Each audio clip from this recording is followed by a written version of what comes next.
Advantage Assam 2.0 summit को लेकर मुख्यमंत्री हेमंत बिश्व शर्मा ने आज नई दिल्ली में 36 देशों के राजदूतों के साथ मुलाकात की। अलग अलग स्तरों पर राजदूतों के साथ ये बैठकें हुई, जिसके बाद मुख्यमंत्री ने एक प्रेस कॉन्फ्रेंस की, जिसमें सीएम ने बताया कि इस मुलाकात के दौरान राजदूतों को आमंत्रित करने के साथ उनके देश के उद्यमियों को निवेश के लिए प्रोत्साहित किया गया। मुख्यमंत्री ने बताया कि असम एक शांत राज्य है। इस बैठक का उद्देश्य निवेशकों को ये बताना और असम से परिचित कराना था।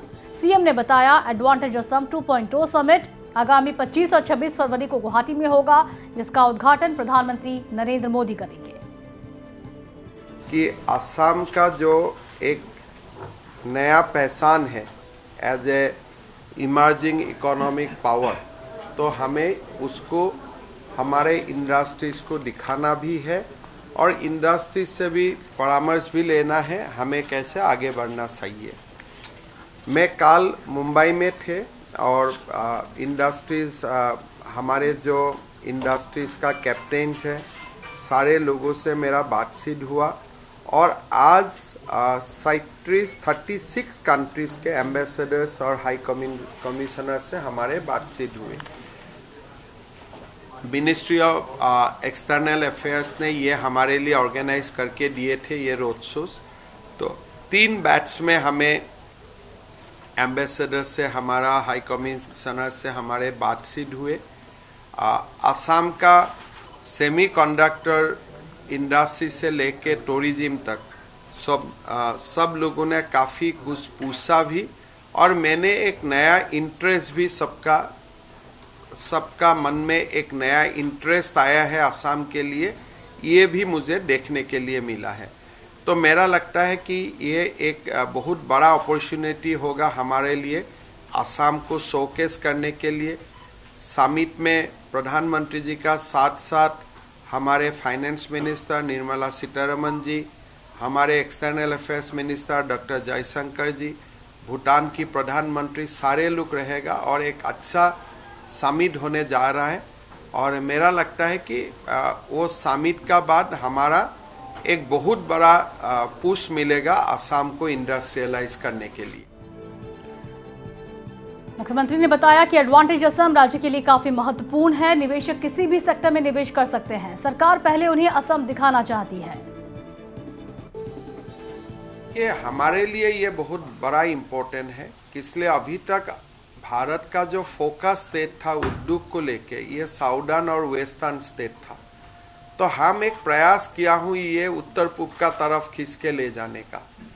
तो मेरा लगता है कि हमें ये प्रभावी होगे, खास करके जब प्रधानमंत्री जी खुद रहेगा तो मेरा लगता है ये एक्साइटिंग भी होगा, ये प्रभावी भी होगा। ये मैं कोई करोड़ रुपया से मैं इसको कैलकुलेट नहीं कर रहा हूँ। मेरा तो पहला जिम्मेदारी है कि असम को लोगों को लेके जाना। बहुत लोगों ने तो असम को देखा ही नहीं है आज तक, तो हमें तो असम तक लेके जाना है, असम को दिखाना है कि यह कितना पीसफुल स्टेट है, तब जाके फिर करोड़ का बात निकालेगा। तो अभी सबको लेके जाना मेरा पहला काम है, फिर जाके सेक्टर का बारे में डिस्कशन होगा। मेरा कोई एक्सपेक्टेशन, आप जिसको भी ले आइए वही मेरा एक्सपेक्टेशन है। मैं अभी कोई ऐसा नहीं गया हूँ कि मुझको इसका एक्सपेक्टेशन है, इस पर एक्सपेक्टेशन नहीं है। आपने साबुन से लेकर पानी से, तेल से लेकर हवाई जहाज से जो भी आएगा उसी को मैं मांग लूंगा, आइए और बैठ लीजिए असम में। तभी मैं कोई एक्सपेक्टेशन का कैटलॉग बना के नहीं घूम रहा हूँ। मेरा तो काम है कि आइए असम को देखिए, जहां में भी आपको मुनाफा देखते हो कि because industry will come for profit, तो जहां में भी आपको प्रॉफिट देखता है वहां में आइए। मुख्यमंत्री ने बताया असम के पास हाइड्रोकार्बन, पानी, चाय पत्ती और ऐसी कई संपदाएं हैं जो दूसरे राज्यों में नहीं है। असम में एडवांटेज इतना ही है, एक बड़ा पीसफुल पॉपुलेशन है। सेकंड, हमारा पास हाइड्रोकार्बन है, हमारा पास टी है, हमारा पास टूरिज्म पोटेंशियल है, हमारा पास वाटर है।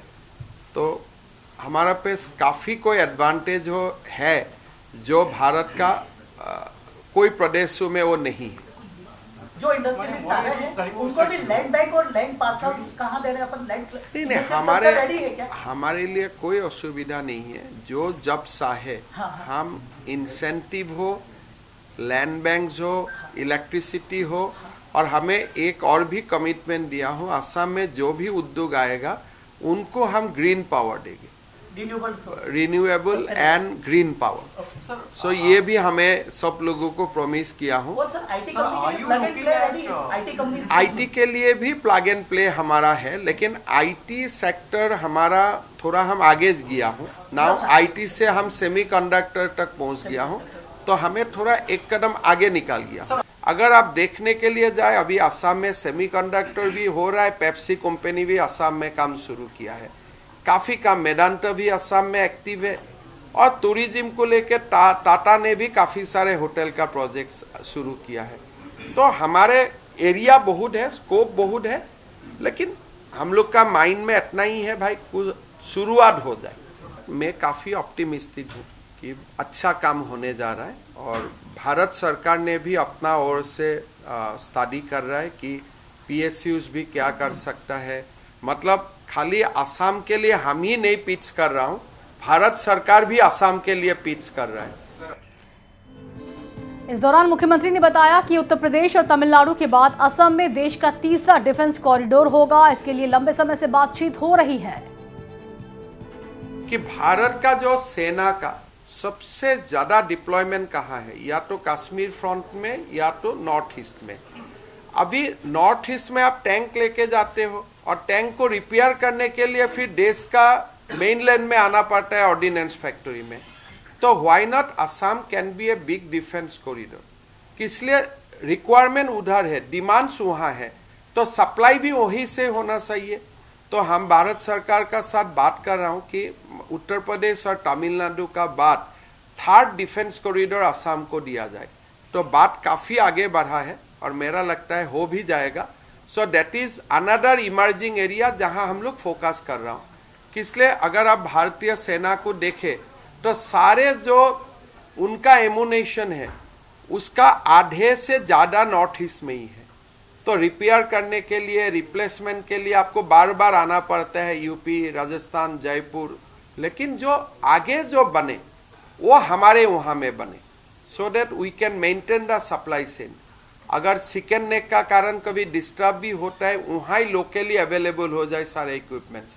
सो हम लोग नया नया रास्ता खोल रहा हूँ असम के लिए। जो थॉट कभी भी असम में नहीं थे, वही थॉट प्रोसेस को हम ओपन कर रहा हूँ कि भाई हमारा